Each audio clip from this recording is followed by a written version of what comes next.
Un week-end particulier avec l'instauration d'un nouveau format au cours duquel on a pu voir de bonnes ainsi que de mauvaises choses. Et on va voir tout ça pour ce nouvel épisode. Bonjour à tous et bienvenue pour ce nouvel épisode de l'Overcut RF1 au cours duquel nous allons donc débriefer ces qualifications sprint du Grand Prix de Grande-Bretagne. Alors on va tout d'abord faire un débrief assez rapide de ce Grand Prix, puisque dans cet épisode je préfère plutôt me consacrer à un premier bilan de ce nouveau format avec qualification sprint, essayer de juger les points positifs, les points négatifs de ce format, ce qui me plaît, ce qui me plaît pas notamment. Donc tout d'abord on va faire un débrief assez rapide de ce Grand Prix. Ça a été une course correcte, comme on a pu voir dans le passé des Grands Prix qui étaient plutôt corrects, sans être exceptionnels mais sans être très mauvais. Et à mes yeux, durant cette saison, on a eu de bien meilleures courses, de bien meilleure qualité. Par exemple, des courses comme l'Espagne, la France, même à Bakou, ont été, à mes yeux, en termes de sensations, en termes d'émotions, on fait bien plus vibrer que cette qualification sprint qui a eu lieu ce samedi. Évidemment, le top de cette qualification sprint, c'est bien évidemment Fernando Alonso, qui était pourtant 11e au départ, et conclut cette qualification sprint à la 7e place. Il a été l'auteur d'un superbe départ au cours duquel il gagne 6 places. On a pu voir que le pari des pneus tendres a fonctionné pour le pilote espagnol, car il a pu faire la différence en début de course et a su résister alors qu'il semblait pourtant être plus en difficulté dans la suite de la course. On peut tout de même considérer que pour cette qualification sprint, sans le pilote espagnol, on se serait bien ennuyé. Et comme principal flop, je mettrais bien évidemment Sergio Pérez, qui a été l'auteur d'un tête-à-queue qui a été fatal pour lui, car dans ce format de qualification sprint, l'erreur on la paye cash. Et malheureusement cette erreur lui a fait qu'il a dégringolé au classement et que pour la course de demain il partira bon dernier. Mis à part ça, on peut dire que tout de même il n'y a pas eu de suspense pour la gang car hormis le premier tour et le départ, on n'a quasiment rien vu de la tête de course. Et Max Verstappen n'a globalement pas été inquiété par Lewis Hamilton, qui lui n'a pas été inquiété par Bottas, qui lui-même n'était pas inquiété par Leclerc. C'était une course correcte dans la moyenne.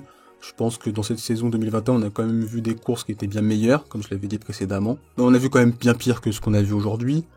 Et on peut considérer tout de même que Alonso est entre guillemets le rayon de soleil, car je pense que sans lui, on aurait eu, bien plus de critiques à l'égard de ce format. Mais je pense qu'effectivement, dans l'analyse de ce format de qualification sprint, il est important de dissocier à la fois la course du format, car c'est un format pour lequel j'estime qu'il y a à la fois du bon, du moins bon, voire du très très mauvais. On va donc pouvoir faire un premier bilan donc de ce week-end, la qualification sprint, puisque la qualification sprint vient tout juste de se dérouler, et je pense tout de même que c'est le bon moment pour donner un premier avis sur ce nouveau format, de voir ce qui est à la fois intéressant de son format, mais également ce qui est plus problématique. À l'annonce de l'instauration donc des qualifications sprint pour cette saison 2021 pour 3 courses, j'ai été plutôt sceptique. En effet, puisqu'à mes yeux, selon moi, cela n'était absolument pas la priorité, et j'estimais que le principal problème de la Formule 1 actuelle, c'était plutôt les monoplaces, et le fait également qu'il n'y a pas eu un travail vraiment de fond sur les bienfaits, les bénéfices de cette idée de qualification sprint. Par exemple, concernant la réglementation 2022, on a pu voir que les dirigeants de la Formule 1 ont fait un constat sur l'état de la Formule actuelle,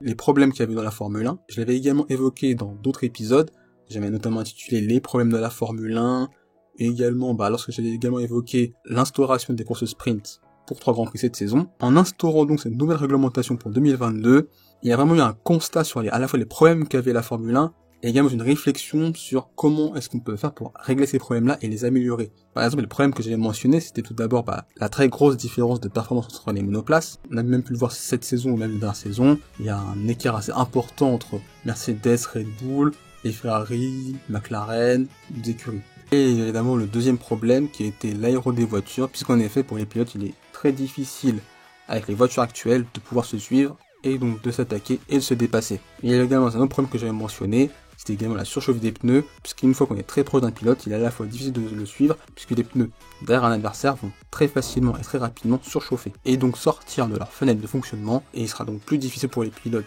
d'être performants et de rester proches de leurs adversaires. Et moi je trouve que justement, à travers cette recommandation 2022, et ce que les dirigeants de la F1 avaient permis, c'était une sorte de pédagogie, une explication sur les bienfaits de leur décision d'instaurer cette nouvelle réglementation, et également le fait que cela traduisait un énorme travail de fond qui avait été réalisé pour s'assurer que ça fonctionne. Par exemple, les dirigeants de la Formule 1 ainsi que la FIA utilisaient donc des souffleries, afin de bien s'assurer que le règlement technique qu'ils conçoivent puisse faire que les écuries vont donc concevoir des voitures qui pourront se suivre plus facilement en 2022. Il y a également le choix des budgets plafonnés, tout ce genre d'éléments. Et je trouve que de cette façon-là, la Formule 1, à travers cette méthodologie de travail en vue d'expliquer les problèmes, ce qui ne va pas, les solutions que l'on va donc mettre en place en vue de pouvoir résoudre ces problèmes-là, les résultats attendus, et je trouve que cette méthodologie d'explication et de travail de fond permet d'avoir une plus grande adhésion de la part des fans pour ces changements en 2022, puisque je trouve que personnellement, on est plus convaincu par cette nouvelle réglementation 2022 que par un changement de format. Et moi, en regardant un Grand Prix de Formule 1 et en voyant ce qui s'y passe, je pense qu'on peut être d'accord au sujet des constats qui ont été faits par les dirigeants de la Formule 1 et des changements qui sont donc nécessaires pour avoir une Formule 1 meilleure. Puisqu'on regarde une course de Formule 1, on est d'accord qu'il y a une trop grande différence de performance entre les monoplaces, on est d'accord que les voitures ont du mal à suivre, on est d'accord que les pneus s'enchauffent très facilement lorsque l'on suit une autre voiture. On le constate rien qu'en regardant un Grand Prix.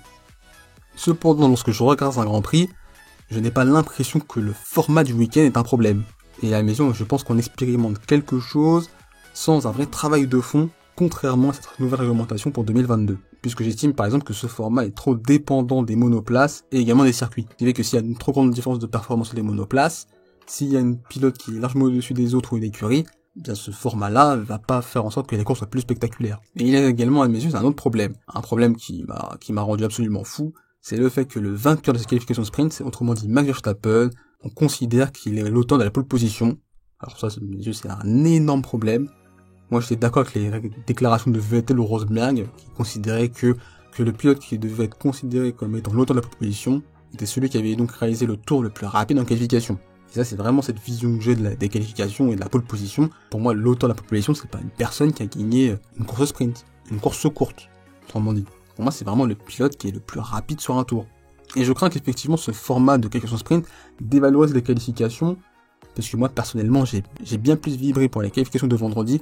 On a pu voir cette bataille pour la pole entre Hamilton et Verstappen, on a pu voir Russell passer en Q3, et je trouve qu'avec ce nouveau format-là, certes ce genre d'événement va arriver, mais ça sera vraiment dévalorisé, voire même banalisé, et on mettra pas ça en avant, puisque du fait que les qualifications, finalement, avec ce nouveau format, ont beaucoup moins d'importance sur le résultat final en course. Et il y a également un autre problème que j'avais trouvé, c'était cette fameuse deuxième séance d'essai libre, qui a eu lieu après les qualifications, mais avant la qualification sprint. Et donc le souci, c'est qu'avec la mise en place du parc fermé dès les qualifications le vendredi, ça signifie donc qu'au cours de cette séance d'essai libre 2, eh bien on peut la considérer comme presque très bizarre, voire inutile, puisqu'on peut quasiment rien changer de la voiture. Il y avait à mes yeux un manque de lisibilité durant cette séance d'essai libre 2, puisqu'on ne comprenait pas vraiment sur quoi travaillaient les pilotes. Est-ce que les pilotes travaillaient sur la qualification sprint? Est-ce qu'ils travaillaient plutôt sur la course? Puisqu'en effet, entre la qualification sprint et la course, les pilotes n'auront pas le même rythme. Ils seront ça plus lents en qualification sprint qu'en qualification, mais ils seront malgré tout bien plus rapides en qualification sprint qu'en course, puisque en qualification sprint, il n'y a pas cette nécessité de gérer. Un élément positif que j'ai trouvé à ce nouveau format, c'est bien évidemment le libre choix des pneus pour les pilotes, à la fois pour la qualification sprint et également pour le Grand Prix. Cela permet également aux pilotes d'être plus libres de leur choix avant course, d'avoir une certaine incertitude. Et je trouve que c'est intéressant de voir par exemple que lors de cette qualification sprint, Bottas partait en soft, et qu'avant on se disait « Ah mais c'est peut-être bizarre ce choix », et comment ça va se passer pour lui. Et on a pu voir que tout de même le problème de ce format-là, je pense malgré tout, c'est tout de même la prise de risque.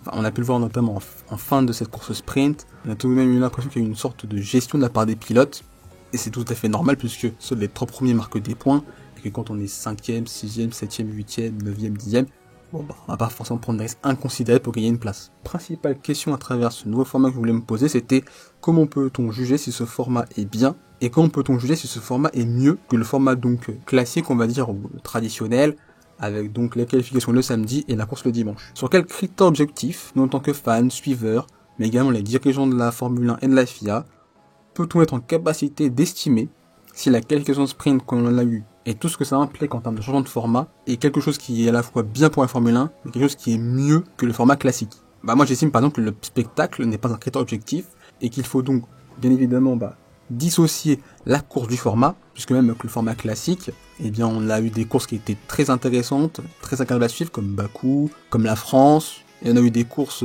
très ennuyantes et très pénibles à regarder, comme par exemple les Grands Prix d'Autriche ou de Styrie, et même Monaco. Malgré le fait que cette course sprint, à mes yeux, a été une course correcte, mais pas non plus incroyable, on peut pas juger que parce que Alonso était incroyable et a fait un super départ, que c'était génial, et on peut pas non plus dire sans Alonso ça aurait été ennuyeux, donc le format est pourri. Donc c'est pas aussi simple que ça de chez ce format. Mais bon, vu le week-end que l'on passe, malgré ses points négatifs, on peut pas considérer que ce nouveau format soit un échec cuisant ou un énorme bide. C'est pas comme lorsque la Formule 1 avait décidé d'instaurer en 2016 les qualifications à élimination, ou lors de la Q1, de la Q2, de la Q3, au bout par exemple d'un certain nombre de secondes, le pilote le plus lent de la séance était directement éliminé. Et ce système avait été un énorme échec, on n'est pas du tout dans ce genre de situation. À mes yeux, ce sont donc deux formats qui ont donc deux philosophies qui sont différentes, une philosophie plus classique et qui a ma préférence, c'est-à-dire un format au cours duquel les qualifications sont importantes, et au cours de laquelle j'ai pas l'impression que l'on dévalorise, voire banalise cette séance qui à mes yeux est très importante, et au cours de laquelle on peut même vibrer, voire autant, voire même bien plus que lors de certains Grands Prix. Et un autre format qui à mes yeux serait plus dans l'aspect spectacle, avec notamment plus de séances en jeu, une le vendredi, une le samedi et une le dimanche. Et également une course dans laquelle on pourrait voir des pilotes bien plus agressifs et bien plus à l'attaque que lors de la course traditionnelle. Je préfère malgré tout le format classique, mais malgré tout à mes yeux ce changement de format n'est pas du tout la priorité, et je ne juge absolument pas nécessaire de changer de format en vue de 2022, voire l'année prochaine. Moi je préférerais par exemple qu'on attende 2022, qu'on voit comment ça se passe avec ces nouvelles voitures, et que si on juge utile là de rajouter ces qualifications sprint, pourquoi pas les instaurer. J'ai bien dit pourquoi pas. Dans l'état actuel, j'estimerais que ce serait quand même mieux de voir les voitures 2022, parce que là que ces voitures-là, en théorie, les courses devraient donc être meilleures, et que donc à mes yeux, il n'y a pas forcément besoin d'instaurer un nouveau format, alors qu'en théorie, on aura des monoplaces qui permettront d'avoir plus de spectacles. Et vous, qu'avez-vous donc pensé de cette qualification sprint? Quels étaient pour vous vos tops, vos déceptions, mais également quel est globalement votre avis au sujet de ce nouveau format? Êtes-vous pour? Êtes-vous contre? Êtes-vous mitigé?